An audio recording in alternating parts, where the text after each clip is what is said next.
أعوذ بالله من الشيطان الرجيم بسم الله الرحمن الرحيم والصلاة والسلام على رسول الأمين وعلى آله وصحبه أجمعين أما بعد رب اشرح لي صدري ويسر لي أمري واحلل عقدة من لساني يفقهوا قولي السلام عليكم ورحمة الله وبركاته. നമ്മള് വിശ്വാസികൾ എന്ന അർത്ഥത്തില് നമുക്കറിയാം, നമുക്ക് വളരെയധികം പ്രധാനപ്പെട്ട ഒരു സംഗതിയാണ് പരലോകത്തെ കുറിച്ചുള്ള ബോധം എന്ന് പറയുന്നത്. നമ്മുടെ ജീവിതത്തില് നമ്മൾ ചെയ്യുന്ന ഓരോ പ്രയത്നങ്ങൾ, അതേപോലെ നമ്മുടെ പ്രതീക്ഷകൾ, അതിനൊക്കെ നിയന്ത്രിക്കുന്ന ഒരു കാര്യമാണ് പരലോകബോധം എന്ന് പറയുന്നത്. പരലോകബോധം എന്ന് പറയുമ്പോൾ അതിന്റെ അടിസ്ഥാനത്തിലാണല്ലോ നമ്മളെ ദുനിയാവുമായി ബന്ധപ്പെട്ട, ഇഹലോകവുമായി ബന്ധപ്പെട്ട നമ്മുടെ ചിന്തകളൊക്കെ കൺട്രോൾ ചെയ്യുന്നതും ഈ പരലോക ബോധം തന്നെയാണ്. നബി സല്ലല്ലാഹു അലൈഹി വസല്ലം പല രീതിയിൽ ഈ ഒരു സംഗതി പറഞ്ഞിട്ടുണ്ട്. നമ്മൾ കേട്ട ഹദീസുകളായിരിക്കും.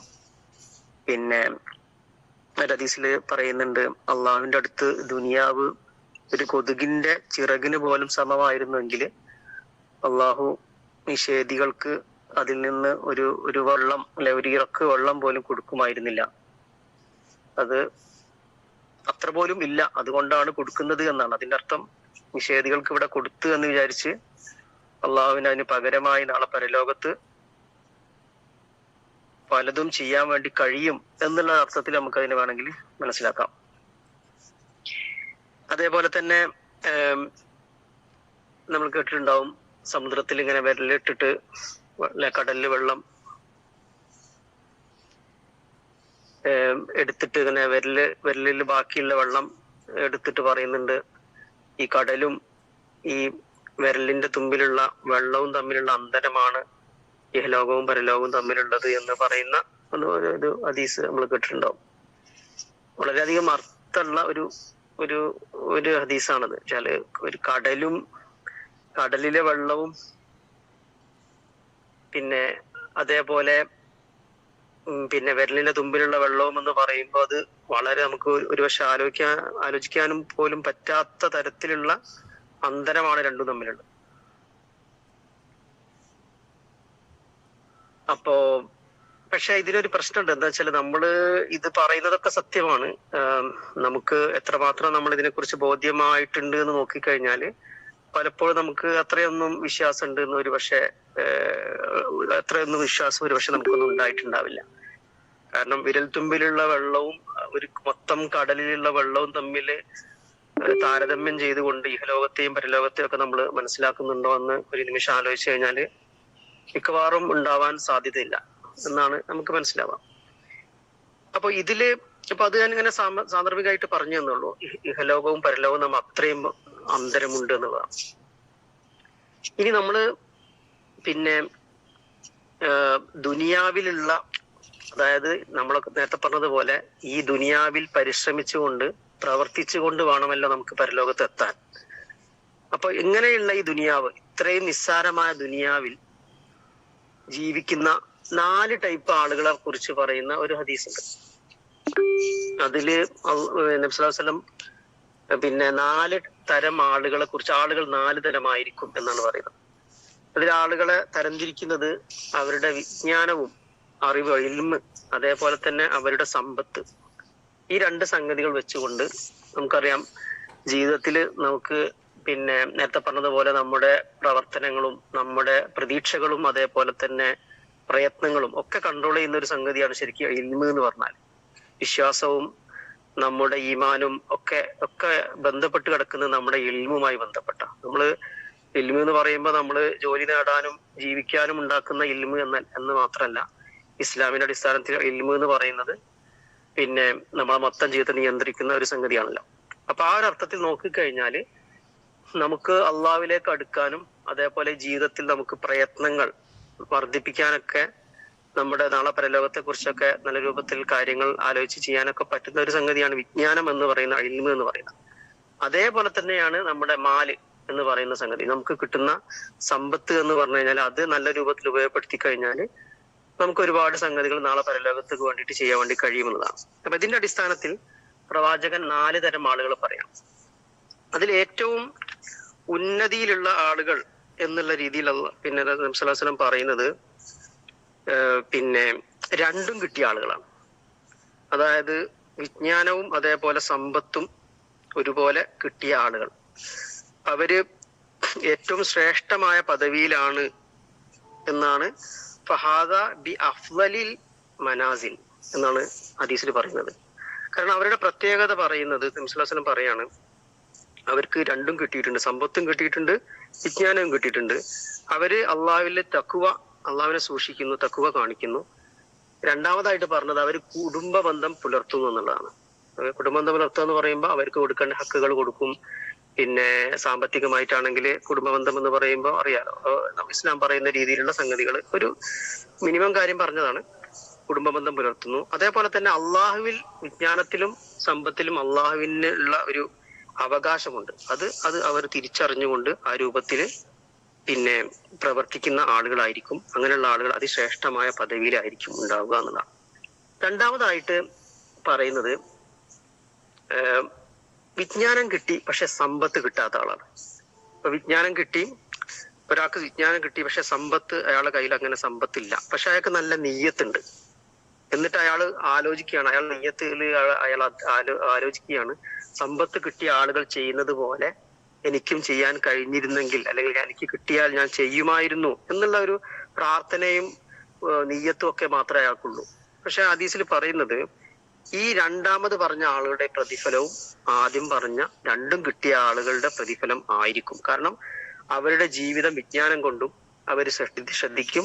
അതേപോലെ സമ്പത്ത് കിട്ടിയിരുന്നെങ്കിൽ ഞാൻ ചെയ്യുമായിരുന്നു എന്നുള്ള ഒരു ചിന്ത അങ്ങനെ നിരന്തരം കൊണ്ടു നടക്കുന്ന, നമുക്കറിയാം, അങ്ങനെ പറയുമ്പോൾ അത് കുറച്ച് ബുദ്ധിമുട്ടാണല്ലേ. സമ്പത്തുള്ള ഒരാളെ കാണുമ്പോൾ ഉണ്ടാവുന്ന ചിന്തകളും സംഗതികളും ഒന്നും ഉണ്ടാവില്ല. അതേസമയത്ത് വിജ്ഞാനം കൊണ്ട് അവർ മാക്സിമം അദ്ദേഹം അത് അയാൾക്ക് പറ്റുന്ന കാര്യങ്ങൾ ജീവിതത്തിൽ ചെയ്യുന്നുണ്ടാവും. പക്ഷെ പിന്നെ അള്ളാഹു നബി സ്വല്ലല്ലാഹു അലൈഹി വസല്ലം പറയുന്നത് രണ്ടാമത്തെ ആൾക്കും ആദ്യത്തെ ആളുടെ ആ ഒരു ഗ്രേഡിലുള്ള പ്രതിഫലം കിട്ടും എന്നുള്ളതാണ്. പ്രതിഫലം തുല്യമാണെന്ന് പറയുന്നു. പക്ഷെ നേരത്തെ പറഞ്ഞ അതിശ്രേഷ്ഠമായ പദവിയിൽ രണ്ടും കിട്ടിയ ആളുകൾ തന്നെ ആയിരിക്കും. മൂന്നാമതായിട്ട് പറയുന്ന എന്ന് പറഞ്ഞാല്, ഒരാള് അയാൾക്ക് സമ്പത്ത് കുറെ കിട്ടി പക്ഷെ വിജ്ഞാനം കിട്ടിയില്ല, ഇൽമ് എന്നൊരു സംഗതി ഇല്ല.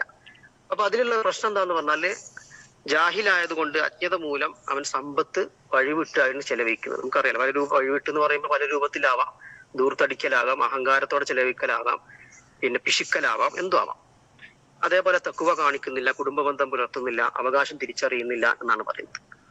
അപ്പൊ അങ്ങനെയുള്ള തെറ്റിലേക്ക് പോകുന്ന പിന്നെ മോശം പദവിയിലായ ആളുകളെ കുറിച്ചാണ് മൂന്നാമതായിട്ട് പറഞ്ഞത്. എന്നിട്ട് നാലാമതായിട്ട് പറയുന്നത് ഇത് രണ്ടും കിട്ടാത്ത ആളാണ്. അതായത് അയാൾക്ക് സമ്പത്തും ഇല്ല, വിജ്ഞാനവും ഇല്ല. പക്ഷെ അയാളുടെ ചിന്ത എന്ന് പറഞ്ഞാൽ നേരത്തെ മൂന്നാമത് പറഞ്ഞ ആളെ പോലെ, അതായത് സമ്പത്ത് കിട്ടി വിജ്ഞാനം കിട്ടാത്ത ആള് മോശമായ രീതിയിൽ ചെയ്യുന്നത് പോലെ ചെയ്യാനാണ് രണ്ടും കിട്ടാത്ത ആളുകൾ ചിന്തിക്കുന്നതെങ്കിൽ, വിജ്ഞാനവുമില്ല സമ്പത്തുമില്ല പക്ഷെ കുറച്ച് വിജ്ഞാനവും കുറച്ച് സമ്പത്തൊക്കെ ഉണ്ടായിരുന്നെങ്കിൽ കുറച്ച് മോശമായിട്ടുള്ള കാര്യങ്ങൾ ചെയ്യാമായിരുന്നു, കുറച്ച് ദൂർത്തടിക്കാമായിരുന്നു എന്ന് ചിന്തിക്കുന്ന ആളുകളായിരിക്കും. അവിടെയും പറയുന്നു അവരുടെയും പ്രതിഫലം പിന്നെ അവരുടെ ഉദ്ദേശത്തിനനുസരിച്ചായിരിക്കും അവർ പ്രവർത്തിക്കുക എന്നാണ് പറഞ്ഞത്. അതിന്റെ അർത്ഥം എന്ന് വെച്ചാല്, ഒരാൾ മോശമാവണമെന്നുണ്ടെങ്കിൽ വിജ്ഞാനം കിട്ടണമെന്നില്ല, അല്ലെങ്കിൽ സമ്പത്ത് കിട്ടണമെന്നില്ല. അത് രണ്ടും ഇല്ലെങ്കിലും നമുക്ക് മോശമായിട്ട് പിന്നെ പ്രവർത്തിക്കാനും ജീവിക്കാനും ഒക്കെ കഴിയുമെന്നുള്ളതാണ്. നിങ്ങൾ ഈ ഹദീസിനെ ശ്രദ്ധിച്ചിട്ടുണ്ടാവും. ഇതിൽ മൂലമായ പറയുന്ന കാര്യം എന്ന് പറയുന്നത് വിജ്ഞാനത്തെ കുറിച്ചാണ്. വിജ്ഞാനം ആർക്ക് കിട്ടിയോ അതിന്റെ കൂടെ സമ്പത്തുണ്ടെങ്കിൽ ഹൈർ തന്നെ. വിജ്ഞാനമുണ്ട്, സമ്പത്തില്ലെങ്കിലും അതിലൊരു ഹൈറുണ്ട്. വിജ്ഞാനമില്ലാതെ സമ്പത്ത് കിട്ടിയത് കൊണ്ട് കാര്യമില്ല. ഓക്കെ, ഇനി വിജ്ഞാനമില്ലാതെ സമ്പത്തും കിട്ടാതെ പിന്നെ ഒരു പക്ഷേ സമ്പത്ത് കിട്ടിയവന്റെ അതേ അവസ്ഥ മോശമായിട്ട് ജീവിക്കാനാണ് തീരുമാനിക്കുന്നതെങ്കിൽ അതായിരിക്കും സംഭവിക്കുക എന്നുള്ളതാണ്. അപ്പോ ഞാനിത് പറഞ്ഞത് എന്തിനാന്ന് വെച്ചാൽ, നമ്മുടെ ജീവിതത്തിൽ ഒരു പക്ഷെ നാളെ പരലോകത്തെത്തുമ്പോൾ അറിയാം, നമ്മള് പഠിച്ച കാര്യങ്ങളും നമ്മൾ സമ്പാദിച്ച കാര്യങ്ങളും നമുക്ക് കിട്ടിയ കാര്യങ്ങളൊക്കെ വളരെ കൃത്യമായിട്ട് അള്ളാഹിന് മുമ്പിൽ ബോധിപ്പിച്ചതിന് ശേഷമാണ് നമുക്ക് മുന്നോട്ട് പോകാൻ കഴിയുള്ളൂ എന്ന് നമുക്കറിയാം.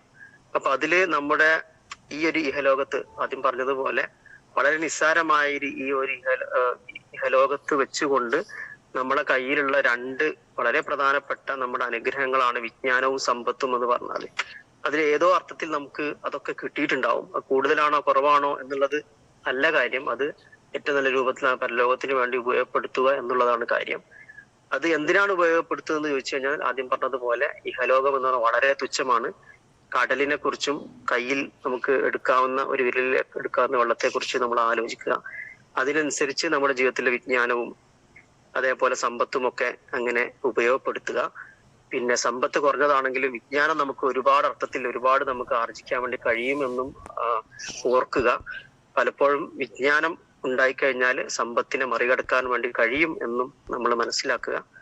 അങ്ങനെ ജീവിതത്തിൽ വളരെ ധന്യമാക്കി മുന്നോട്ട് കൊണ്ടുപോവുക. അള്ളാഹു നമ്മെ സഹായിക്കുമാറാവട്ടെ.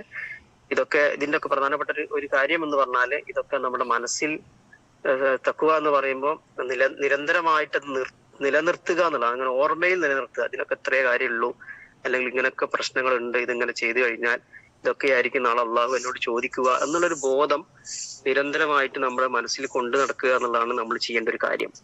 അള്ളാഹു നമുക്ക് തൗഫീഖ് ചെയ്യുമാറാകട്ടെ. ഏറ്റവും നല്ല രൂപത്തിൽ വിജ്ഞാനം കരസ്ഥമാക്കുന്ന, അത് ഉപയോഗപ്പെടുത്തുന്ന, സമ്പത്ത് ഉള്ളത് നല്ല രൂപത്തിൽ ഉപയോഗപ്പെടുത്തുന്ന ആളുകളെ കൂട്ടത്തിൽ അള്ളാഹു നമ്മെ ചേർത്ത് അനുഗ്രഹിക്കുമാറാവട്ടെ. ഏറ്റവും അഫ്ദലായ, ഏറ്റവും നല്ല രൂപത്തിൽ അത്യുന്നത പദവി എന്ന് പറയുന്നത് രണ്ടും കിട്ടിയ ആളുകളാണ്. ആ രണ്ടും കിട്ടിയ ആളുകളുടെ കൂട്ടത്തിൽ അള്ളാഹു നമ്മെ എല്ലാവരും ഉൾപ്പെടുത്തട്ടെ. രണ്ട് കിട്ടിയെന്ന് പറയുമ്പോൾ അതിനെ ആ രണ്ട് കാര്യത്തെയും, വിജ്ഞാനത്തെയും സമ്പത്തിനെയും നല്ല രൂപത്തിൽ ഉപയോഗപ്പെടുത്തിയ ആളുകളാണ്. അങ്ങനെ ആ ഒരു ദർജയിലേക്ക് ഉയർന്നു നിൽക്കാൻ അതിനുള്ള തൗഫീഖ് അള്ളാഹു നമുക്ക് നൽകട്ടെ. ഈ ഒരു മാർഗത്തിൽ ഈ പറഞ്ഞ വിഷയങ്ങളിൽ എന്തെങ്കിലുമൊക്കെ പ്രശ്നങ്ങൾ നമ്മുടെ ജീവിതത്തിൽ ഉണ്ടെങ്കിൽ അതൊക്കെ നന്നാക്കിക്കൊണ്ട് നല്ല രൂപത്തിൽ തിരിച്ചു വരാൻ, അള്ളാഹുവിന്റെ മാർഗത്തിൽ നല്ല രൂപത്തിൽ മുന്നോട്ട് പോകാൻ അള്ളാഹു നമുക്ക് തൗഫീഖ് ചെയ്യട്ടെ. ربنا ظلمنا أنفسنا وإن لم تغفر لنا وترحمنا لنكونن من الخاسرين. ربنا تقبل منا إنك أنت السميع العليم وتب علينا إنك أنت التواب الرحيم. آمين آمين برحمتك يا أرحم الراحمين. السلام عليكم ورحمة الله.